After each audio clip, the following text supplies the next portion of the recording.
Okay, so I just extended the video. So, what is today? It's July the 12th, 2013, and my name is Ralph Hall. I'm an assistant professor at Virginia Tech in the School of Public and International Affairs. And today I'm joined by some colleagues at Virginia Tech who are going to talk with me about ways in which we could use this Google Glass technology to enhance, augment, transform the way I teach. But first, let me move my head around and we can go around the room and I'll let my colleagues just say who they are and maybe what they do in a sentence or two. Well, good afternoon. I'm Dr. Megan O'Neill, and I'm Associate Director of First Year Programs at Virginia Tech. And currently I work with first year students and their professors to help design, implement, and assess courses specifically aimed at first year learning outcomes. And my background's also in reflective practice and reflective writing. Mm-hmm. I'm Brian Matthews, Associate Dean in the University Libraries, and I work in the areas of sort of learning and outreach, and it's really looking at how do we integrate physically and virtually, or anything in between, the library into sort of the learning missions, whether it's with first-year students or graduate students or anyone in there. How do we kind of push and make capable some new pedagogies, new technologies, new ways to think and interact with information? So we're really excited about experimenting here. Mm-hmm. And I'm Shelley Fowler, and I'm the Senior Director for Networked Pedagogies and Professional Development in the Technology Enhanced Learning and Online Strategies Unit here at Virginia Tech. And I am all about how do we re-engage learners for 21st century challenges across all disciplines. So how do faculty rethink how they're doing teaching and learning with their students? And I work with graduate students to shift the paradigm of teaching and learning with future faculty. Mm-hmm. And I'm also associate professor in the Department of English, and I'm all about the learning revolution. Great. Well, yeah, we should. That's a little soundbite right there. So, I mean, my plan with this technology is to basically try to capture the behind-the-scenes moments in relation to my seminar. And what I was thinking about is there are a lot of times when I spend hours reading material, putting things together for the class, which sort of frames the way I enter a seminar and structures the information in a certain way. But in doing that, the students miss out on that whole process of reviewing, managing, structuring, filtering information. And so I wanted to try and capture these sort of moments where I'm shifting direction in what I'm delivering in the seminar and letting them see that shift. So maybe in a narrated video where I'm actually looking at the material on a computer screen or hard copies of papers. And then in the studio, dedicate in the seminar, so I dedicate time to sort of explore those moments and to see whether they want to go back and revisit some of those decisions I made, which previously they would know nothing about. It wouldn't have been visible to them. And so that's kind of the premise. And what I'd like to do, they won't have this glass technology, so it's going to be harder for them to kind of capture their moments, which I don't see. But I'd like to try and use a blog or some kind of way in which they can communicate back to me what they're doing in the seminar, how they're getting on with the assignments, how they like the material, how are they learning. So that's sort of the basic idea. So maybe we could jump in and chat quickly about this idea of the students blogging, and Megan's our sort of resident expert perhaps in that area, but what are you thinking? The blogging tools themselves are not my area of expertise, but the ways that blogging can enhance the cognitive process of reflection Mm-hmm. is more of what I hope I can be helpful for. Okay. But if you want to know the back end, how to set up a blog, I can do that. The technology side of things I'm okay on, but it's sort of the how do we set up? Yeah, why do we do this? What is the benefit for the students? That's really the. Well, I think from what it sounds like, what you want to do is, I'm just going to tell you what I think I heard you say. Yep. was that what you're hoping is that students can see how the course itself is part of how knowledge is constructed. Mm-hmm. So as they're learning these particular philosophies and ideas about technology, globalization, and sustainable development, Yep. you're showing them how those are constructed in particular for this course and in a larger perspective in the discipline, correct? Yep. Okay. So one of the ways in which the kind of dialogic function of the blogs can work is that in conjunction with what you're doing with Google Glass is allow a space for a continuous conversation. And one that isn't as formal as, say, turning in papers, Mhm. one that allows for like speculation, for the affective, and for and like I said, the dialogic, discursive conversation. Yep. You know, back and forth. So so for reflective writing to be really valuable, it needs to be sustained. Yep. It can't be a one-off situation. And that's what blogs allow you to do really nicely is post regularly, comment on posts, comments on comments on posts. And then the other thing that I really like about blogs as opposed to just doing it on paper or in conversation is you have a kind of a lasting transcript Mhm. of how both you're representing the construction of knowledge in this class and then how the knowledge has been constructed through the conversation that's happening online. Right. So how the student's knowledge is being constructed. So, My idea, right, it does. The plan right now would be to have maybe sort of a Google circle, which we would each create, and everyone would know every person they need to add to that circle. So when you post something, it only goes to that group. So if you set it up properly so everyone knows who they should put in the circle up front, we can communicate using that form. So it could be that they just post their ideas directly into this Google Circle space and not have separate blogs. But that's a technology thing that I think we can quite easily figure out. You can have a mother blog. Actually, I think it's a conceptual thing too. So, I mean, yes, it's a technical difference, but one of the things to play off what Megan was saying, I think is incredibly important is not only do they get to see the background of knowledge construction, what you're doing, but you potentially be great if Google gave Blast to all of them, because then they could also do that in real dialogic way.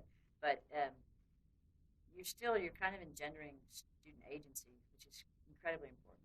And the nice thing about blogging, so if I work in a group and I'm posting ideas in a Google Doc, that's one format, and that's very useful. The nice thing about the reflection and the reflective piece of blogging and a mother blog is that's a space where I have the most creative agency because of the platform. I can link.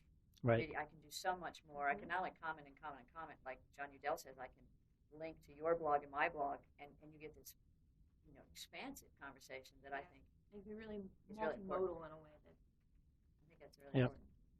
So how might you integrate this into sort of a syllabus? Is it informal, formal? Is it graded? Do you have any sense of how we might deal with that during the seminar?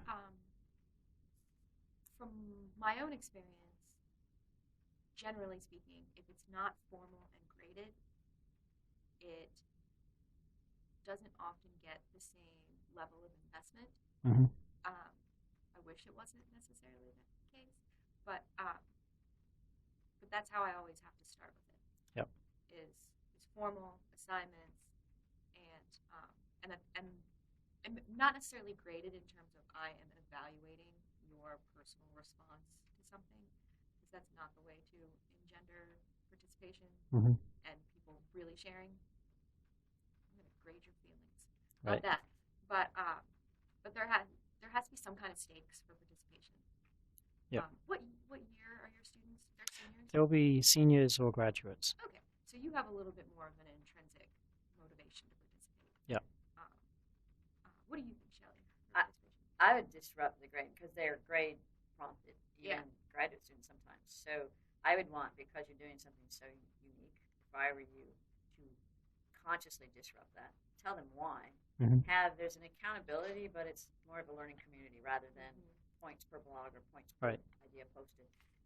I think you'll engender more depth the idea that I'm thinking about is we would actually have part of the seminar looking through the the online space that we create.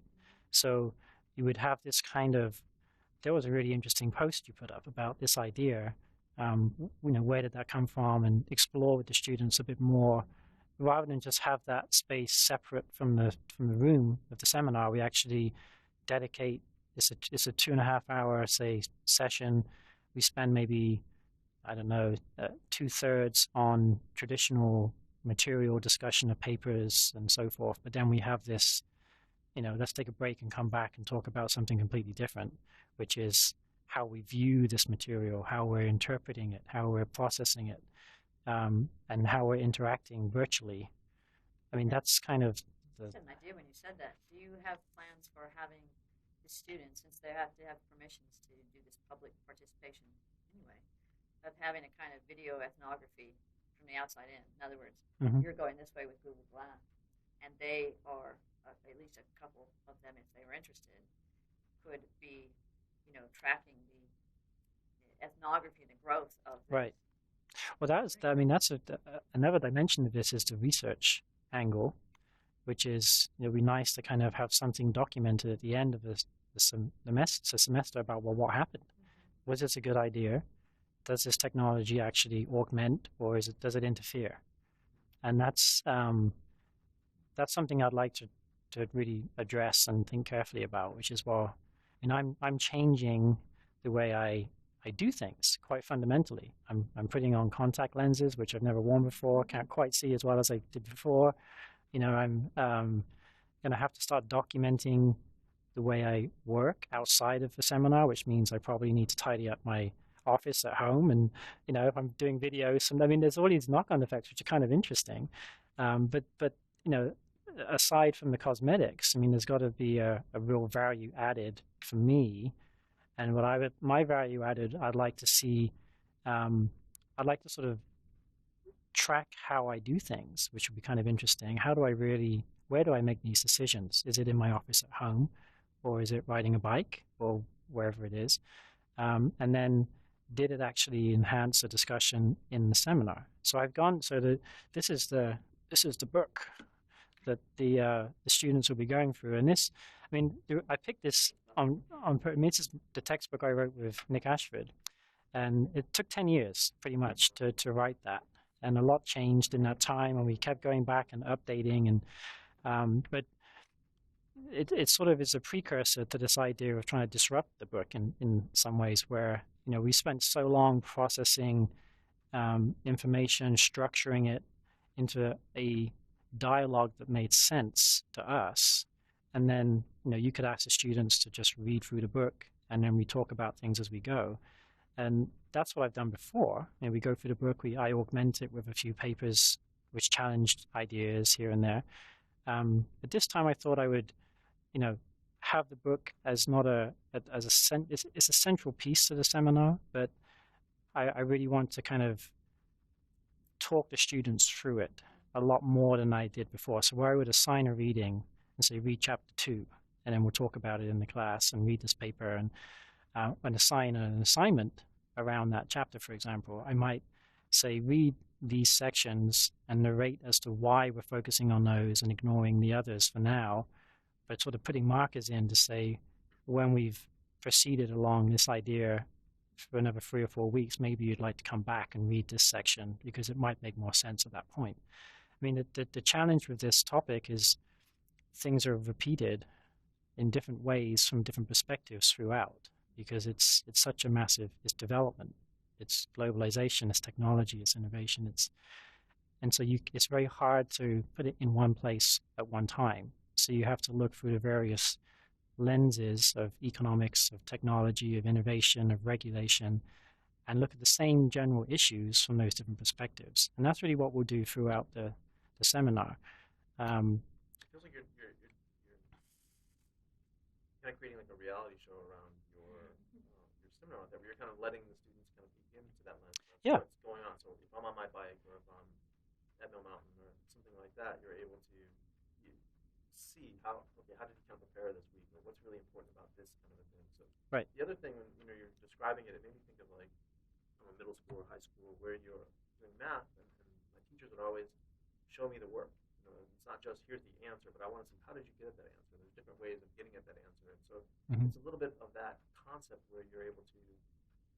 Someone can do an assignment or do a test, but you're kind of asking them to reflect on or kind of Right. show you how did I, not just here's the paper I wrote or whatever, but here's how I struggled with the research, or here's what, oh, this is really a good breakthrough, Right. or I connected with this kind of thing. That, So right. in that vein, where it's a new, and that's kind of an interesting question about, are you grading that? Like, do you grade, here's the paper, here's the answer, or where does that fit in with the process? Are you Right. grading the process, at least as a participation? What I'd like to try and do is you give them, I'll give an assignment, I'll grade it, but the grade will be delivered via a video, right? So and I can decide whether that goes to the whole class or individually. I think to each student I could probably just send them a personal response, right, so I could read their paper, for example, and mark it up as like I normally would, but then do a 2-minute video saying these are the really cool bits. This needed more development. You should explore these references, these readings to further advance your own knowledge of this idea, and then just verbally give them the grade back via video, Well, it seems to and me like if you just that could be kind of if you cool. have that through like Google Docs or something like that too, where if they submit it through that, you're using the Google infrastructure. Right. And the comments you give could be hyperlinked or could be, That's a good something point. that's Right. animated in a way Always that's And want to there's- talk through my comments with students. Do you know Tony Farrar? Tony Brainstorms is what he, Yes. and his blog End of the Spring. It's a great section on, he used Camtasia, and he was doing engineering. Yep. But he said it was more time saving. So what he did was talk through as he marked up, and they had that, and so it's a great idea. And Yep. that, if you look at that, it might inform what you Right. think you're doing. I did look at his work when he posted it. So when I post his video, I'll try and post a link to his video because it is a really interesting way of doing it. So so that's kind of, I mean, in terms of your involvement in the seminar, what I'd like to do is bring you in as participants in the circle that the students will be in as well. So you could be actively engaged in responding, writing ideas, coming to the seminar. we have to read this book. Yeah, it's a big book. You have to buy the book, yeah. Yeah. It takes a while to read. It's dense as well. It's a dense piece of work, but it's kind of like an encyclopedia to a certain extent because it's our structure of how we put the information together. So I know how to find things. I know how to track ideas because that's my network of the subject matter. Can I ask what your end goal? I don't like always learning outcome get kind of static, but we can use that term if you want. But the end goal of what you'd like students to be able to do whenever you teach this course, perhaps differently when you also are doing the Google Glass version, so they have more sense of how you're putting things together. But what deliverable do they have, and what should they be able to do out there to do this topic?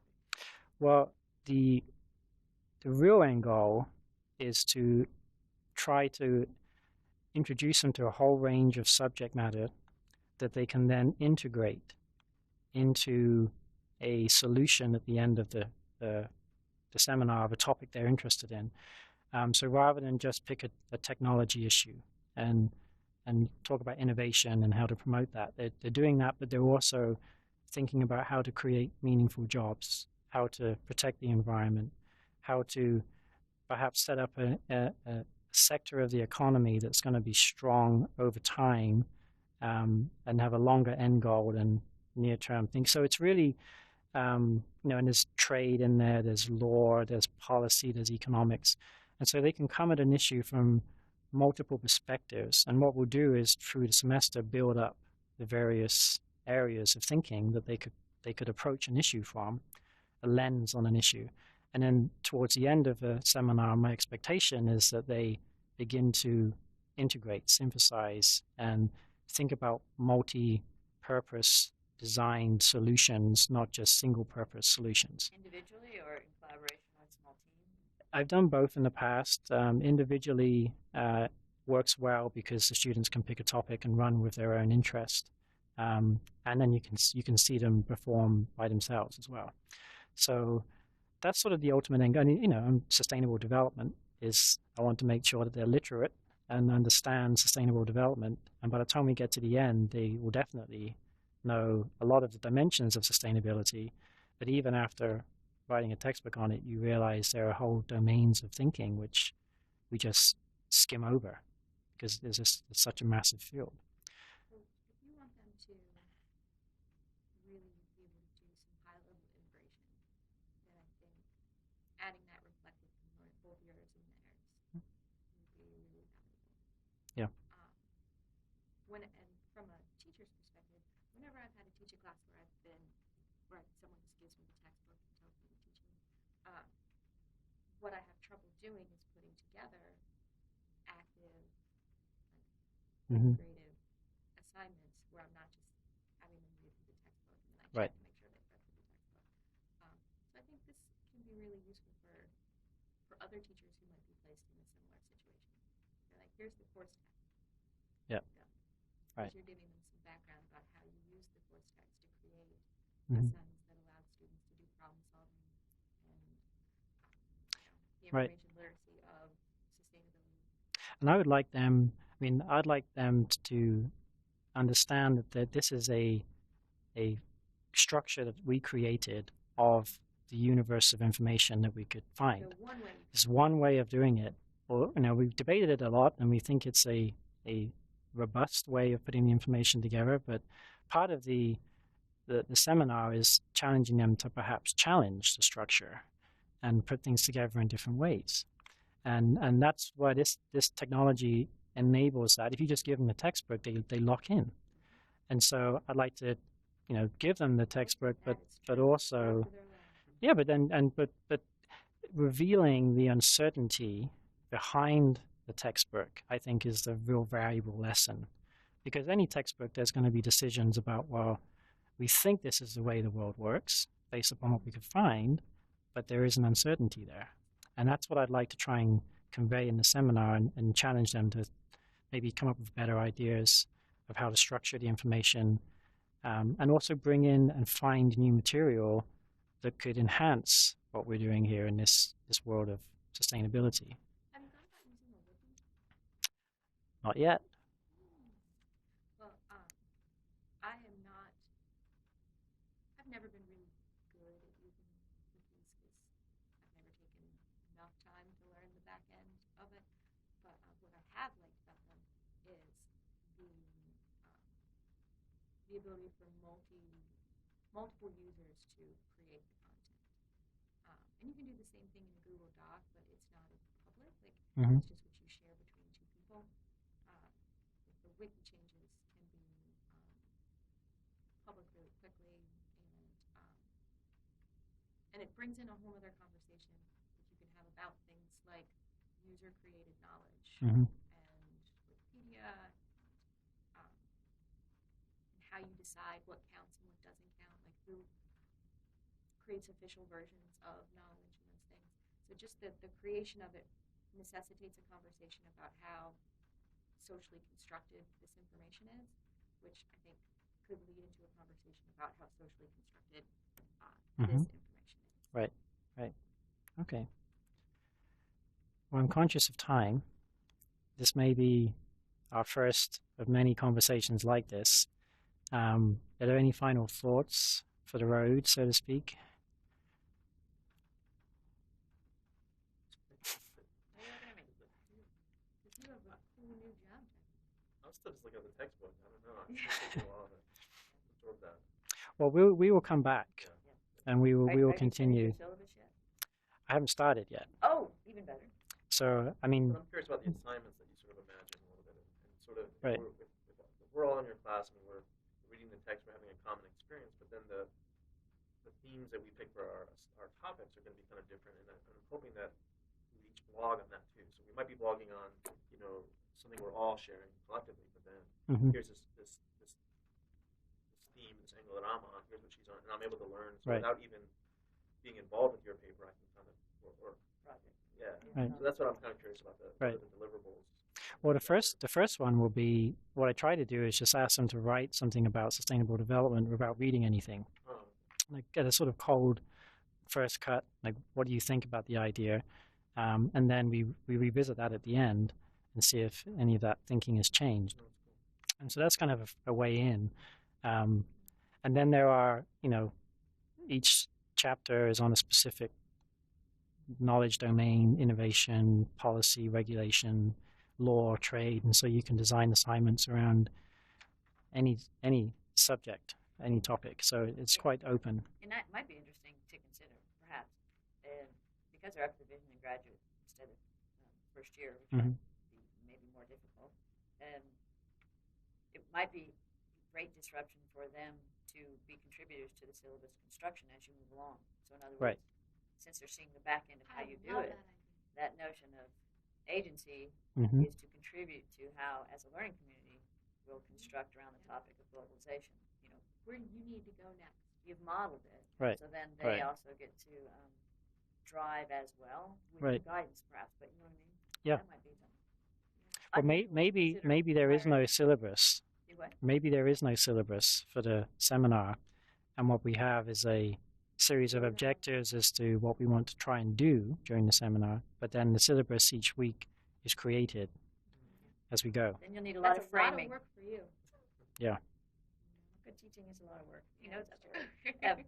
The notion of framing would be important because they've already they're acculturated in the system of higher ed, whether they're upper division or grad students. That notion of, we don't have boundaries, this is going to be open-ended, can be paralyzing rather than empowering. But I think with a framing of how you're in it with them and what the goals are, and if, again, you've messed up grading, so it's not, am I being graded on what I suggest for week 3, you disrupt all of that, they're likely to get very excited and go with you. But if you don't do that, they might go, freak out on you. When you tell them they can write about anything, then they have no idea. They really want to know what you really want them to write. What do you want? What are you looking for? Yes. Right. Good. Exciting, right? Yeah, which is why we have you on board. How many students are you going to have? I don't know yet. We'll see. Maximum it'll be 20, probably. Good size. But it will be probably a lot smaller this first time around. It'll be a manageable group. And do they get to choose whether or not they want to participate in this version of this class? They will have to be all in for this semester. You're either in or you're out. So just because I can't run 2 seminars at the same time in parallel. There's only one room, one time slot, and so I think it's going to be hopefully fun for the students to join in. If and you're telling me that I need to be innovative via this topic in the real world, then you tell me this is an innovative version. Well, that's the other. To answer your question earlier about what is the purpose of the seminar. The purpose is when they leave the seminar that they can just continue doing this in the real world for real. This is, we'll be doing this. You're always required to synthesize information, put it together, and do something with it. That's really what we'll be doing in this seminar, is synthesizing a whole range of information, perhaps more a much broader range than you might normally synthesize, and talk about why that's important. It's more complicated, but then we might end up with some solutions which may be more sustainable than the ones we have now, which are not. You're also helping them develop their skills to talk about what they did. Mm-hmm. And, I often hear from employers that they might be really good at the technical side of something, but they're not as adept. They haven't had as many opportunities in school to really talk through what they're doing with other people and talk about how you talk about what you do is often just as important as what you're doing.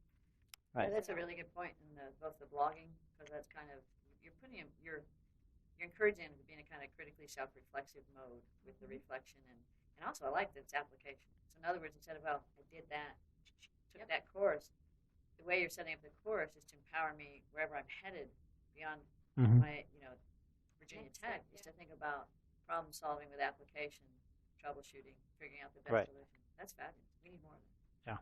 Good. Okay. Well, my glass is telling me we're coming up to 30 minutes, so I'm going to call it right now, and we'll come back and reconvene and continue this conversation, which is great. Thank you for your time. Thank you.